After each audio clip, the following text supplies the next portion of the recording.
In today's video, I'm going to teach you how to add dynamic dropdowns in Jotform. If you're collecting selections that depend on each other, like country and state or category and subcategory, dynamic dropdowns keep your form clean, fast, and accurate. First, open your form in Jotform's Form Builder. From your dashboard, choose the form you want to edit, and the builder will load with your fields on the canvas and the Elements panel on the left. Next, add your basic dropdown fields so you have a place to display the parent and child choices.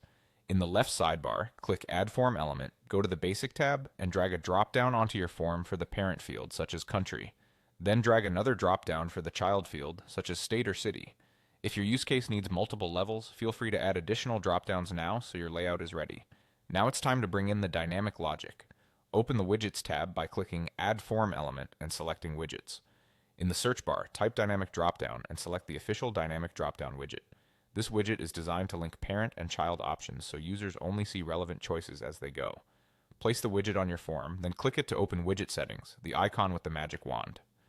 In the Settings panel, you'll see a table-like interface for entering your options. In the first column, type your parent options. Think countries, categories, or departments. In the second column, add the related child options, separated by commas. For example, under a country, you might list its states or provinces. Keep commas between each child item and avoid extra spaces for clean formatting. If you need a third level, such as country to state to city, add another column to create a grandchild level.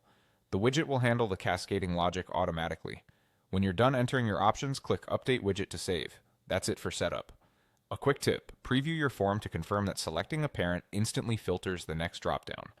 If you ever need to change spellings or add new items, return to Widget Settings, update the list, and save again. Consistent naming across levels helps keep your submissions tidy and easy to analyze. With dynamic dropdowns in place, your users will move through the form faster and make more accurate selections, improving both user experience and data quality.